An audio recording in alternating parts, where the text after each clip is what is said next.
ನಮ್ಮ ಇಲಾಖೆ ವತಿಯಿಂದ ಅಲ್ಲಿ ಇರ್ತಕ್ಕಂಥ ಡೈರೆಕ್ಟರ್ಸ್ ಅವರಿಗೆಲ್ಲ ಕರೆಸಿ ಹೆಚ್ಚಿನ ಒಂದು ಅವೇರ್ನೆಸ್ ಪ್ರೋಗ್ರಾಮ್ ಹಳ್ಳಿಯಲ್ಲಿರ್ತಕ್ಕಂಥ ಜನರಿಗೆ ನಾವು ನೀಡಬೇಕು.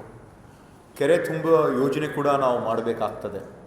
ಹೆಚ್ಚಿನ ಒಂದು ಏತ ನೀರಾವರಿ ಯೋಜನೆಗಳು ತೊಗೊಂಡು ಬಂದು ಅಂತರ್ಜಲ ಅಭಿವೃದ್ಧಿ ಇದು ಸಿರ್ಪುರ್ ಮಾಡೆಲ್ ಮುಖಾಂತರ ನಾವು ಏನೇನು ಮಾಡ್ತಾ ಇದ್ದೀವಿ ಆ ಒಂದು ರೀತಿಯಿಂದ ಹೆಚ್ಚಿನ ಕೆಲಸ ಕಾರ್ಯಕ್ರಮಗಳು ನಮ್ಮ ರಾಜ್ಯದಲ್ಲಿ ನಾವು ಅಳವಡಿಸ್ಕೊಳ್ಬೇಕು. ಅದರಲ್ಲಿ ಏನು ಮಾಡಬೇಕು ಮತ್ತು ಒಂದು ಡ್ಯಾಶ್ ಬೋರ್ಡ್ ಮುಖಾಂತರ ಮುಂದೆ ಬರ್ತಕ್ಕಂಥ ಒಂದು ತಿಂಗಳಲ್ಲಿ ಒಂದು ಡ್ಯಾಶ್ ಬೋರ್ಡನ್ನು ಮಾಡಿ 224 ಕ್ಷೇತ್ರದಲ್ಲಿ ಅಂತರ್ಜಲದ ಮಾಹಿತಿ ಏನಿದೆ ಪ್ರತಿಯೊಬ್ಬ ಶಾಸಕರಿಗೆ, ಎಲ್ಲ ಕಾಂಗ್ರೆಸ್ BJP JDS ಶಾಸಕರಿಗೆ ತಮ್ಮ ಒಂದು ತಾಲೂಕು ಮಟ್ಟದಲ್ಲಿ ಏನು ಅಂತರ್ಜಲ ಯಾವ ಮಟ್ಟಕ್ಕಿದೆ, ಹೆಂಗೆ ಇಂಪ್ರೂವ್ ಮಾಡ್ಬೋದು, ಏನು ಮಾಡ್ಬೋದು ಅಂತ ಒಂದು ಡ್ಯಾಶ್ ಬೋರ್ಡ್ ಮುಖಾಂತರ ಕೂಡ ನಾವು ಮಾಡ್ತಾಯಿದ್ದೀವಿ.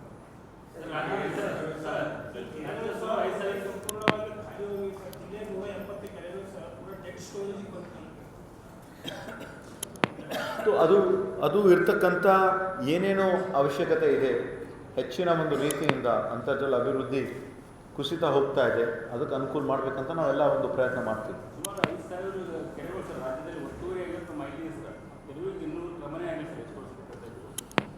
ಹೌದು, ಟೋಟಲಿ ಬಹುಶಃ ನನಗೆ ತಿಳಿದಿರುವಂತೆ ಸುಮಾರು ಒಂದು 18,000 ಕೆರೆಗಳು ಏನಿದೆ ಅದರಲ್ಲಿ ನಮ್ಮ ಇಲಾಖೆಗೆ ಬರ್ತಕ್ಕಂಥ ಸುಮಾರು 3,827 ಕೆರೆ ಆ ಥರ ಏನೋ ಇದೆ, ಒಂದು ಸಂಖ್ಯೆ ಇದೆ, ಅಷ್ಟಿದೆ.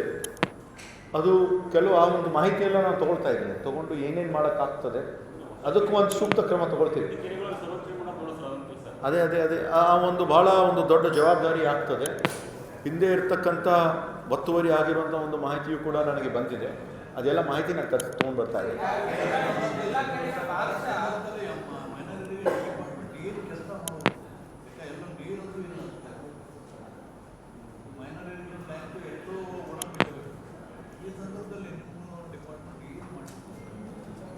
ಅಲ್ಲ, ಇವಾಗ ರೈತರಿಗೆ ಅವಶ್ಯಕತೆ ಇರ್ತಕ್ಕಂಥ ಬೋರ್ವೆಲ್ಸ್ಗಳಾಗಲಿ, ಕೊಳವೆ ಬಾವಿಗಳಾಗಲಿ, LIS ಸ್ಕೀಮ್ಸ್ಗಳಾಗಲಿ, ಅಂತರ್ಜಲ ಒಂದು ಏನು ಕುಸಿತ ಆಗ್ತಾ ಇದೆ ಅದು ಇಂಪ್ರೂವ್ಮೆಂಟ್ಸ್ ಮಾಡೋಕ್ಕೆ ನಾವು ಏನೇನು ಮಾಡ್ಬೋದು ಅಂತ ಆ ಒಂದು ರೀತಿಯಿಂದ ಎಲ್ಲ ನಾವು ವಿಚಾರ ಮಾಡ್ತಾ ಇದ್ದೀವಿ.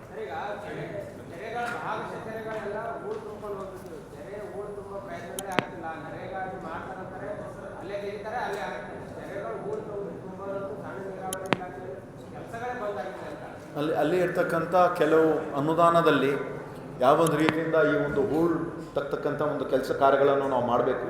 ಬಹುಶಃ ಮುಂದೆ ಇರ್ತಕ್ಕಂಥ ಒಂದು ಸಂದರ್ಭದಲ್ಲಿ ಪ್ರತಿಯೊಂದು ಪಾಯಿಂಟ್ ವೈಸು ಏನೇನು ನಿಮಗೆ ಮಾಹಿತಿ ಅವಶ್ಯಕತೆ ಇರ್ತದೆ ಅದನ್ನು ನಾವು ಮಾಡಿಸ್ಕೊಡ್ತೀವಿ.